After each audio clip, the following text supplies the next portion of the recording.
Hey guys, all right. I wanted to talk to you about something. We got a vehicle that came in, and it is a steady customer of ours for the last number of years now.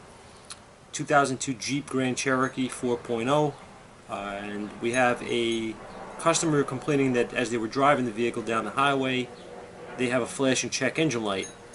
Now, when I questioned the owner about how the vehicle ran, he said this runs fine. There's no issues. There's no miss. There's nothing that's felt. He understood, and he actually knew that the flashing check engine light means that it's a catalytic damaging misfire that the computer's warning you about and telling you basically not to drive the vehicle, get it serviced right away. So he was kind of confused about how he expected the truck to run really poorly at that point, but it didn't.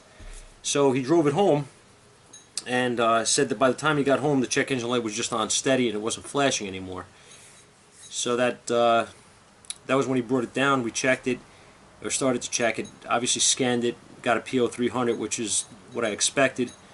And this vehicle does not have a distributor. Just keep in mind this is a coil pack, waste spark system. So I had nothing really to go on here as far as checking for a misfire because the car didn't have one. So what I did was I went into scan data, and I wanted to see if the misfire counters were showing anything at all. They weren't. They were at 0. And I had the truck at idle. I drove the truck around a little bit, stayed at idle. I'm sorry, stayed at 0 rather. At that point, I brought it back in the bay and let it run for a few minutes. Just wanted to see if anything changed. It didn't. I raced the engine up about 2,500 RPM and held it steady. And lo and behold, my check engine light starts flashing. My misfire are counting on all 6 cylinders, and the truck is running perfect. So I've seen this before once. I've actually had this happen to me one time before on the same type of type of engine. And what I did was I wanted to see if the cam crank. I wanted to see what the sync was. Was doing. It was in sync. It never came out of sync. I never saw anything with that. This is on scan data now, mind you. Never saw any problems there, and my computer's alive. So anyway, as I did that, I wanted to see if I had anything that was showing in data that didn't look right. I didn't see anything wrong. So again, I took the car out. I wanted to drive it a little bit. And I never got this thing to flash anymore, and I never got the counters again at that, on the road. So I know they were on the highway when this was happening, and they were probably traveling 65, 70 miles an hour, and I didn't have anywhere to do that locally, at that time of the day. So I didn't bother. I went back to the shop and again tried to recreate the same scenario by holding the RPM up. And I was able to do that consistently. If I held it at 2,500, that light would start flashing and my counters would start going. So with that, I put a scope on it, and I wanted to see what my cam crank signals looked like. And I was hoping to see something in there that would give me an indication here of what's going on. Now, first, before I show you that, I'm going to show you this is a known good pattern off of a 1998 Grand Cherokee with a 4.0 and a coil pack waste spark system on it. Okay, no distributor. So this is what we've had on the. Let's turn this around. This is what we had on the known good vehicle. Now I want you to pay attention to, if you're not familiar with what's going on here. This is the blue trace is my cam signal. The red trace is my crank signal. Okay. And I'm just putting these cursors in to show you a reference point on this thing. Here is where the cam signal is in between these two sets of crank sensor signals. Okay, here and here. Now, if you look, it's just a little bit off center to the. Now, this is known good. Keep in mind, this is a little bit off center to the, I guess, to the left of center. Okay. And this one as well is just a little off center to the left, but you can see. I mean, just by eyeing this, you can see where we're at. Okay. Now I'm going to show you what we had on this other vehicle that I was working on. with this one.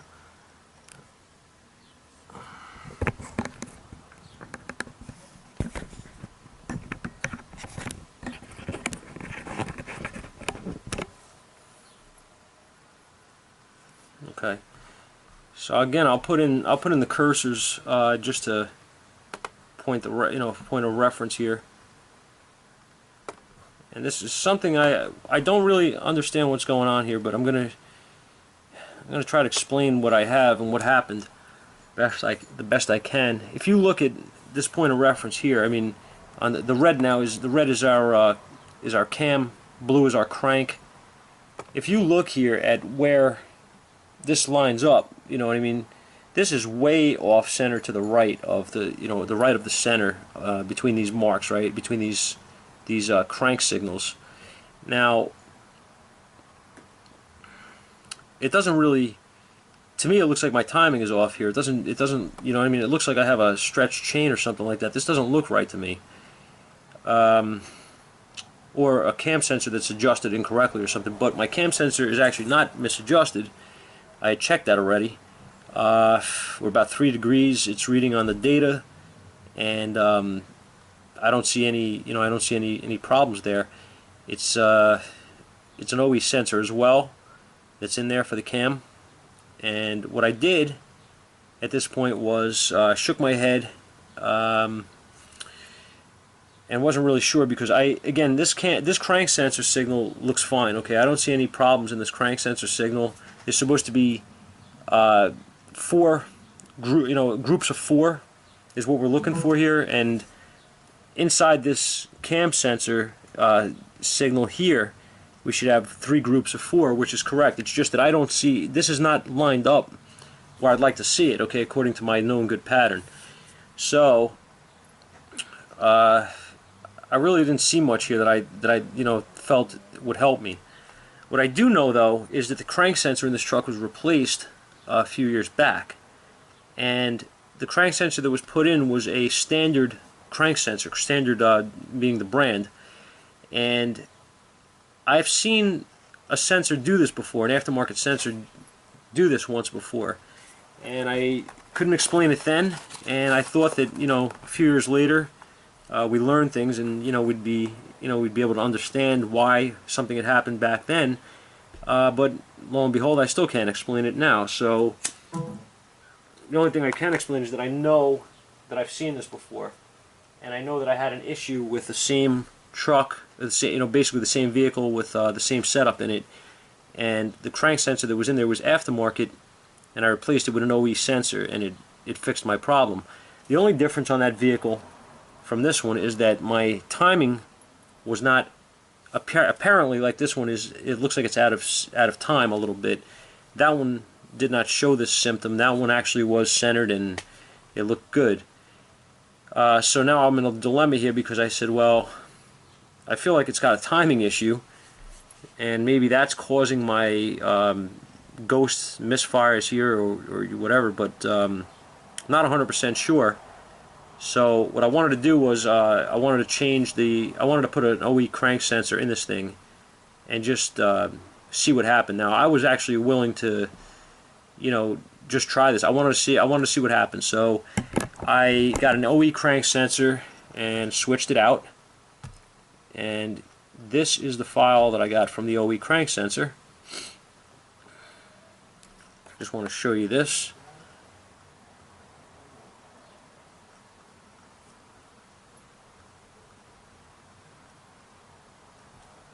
I will do the same thing here. I will zoom in.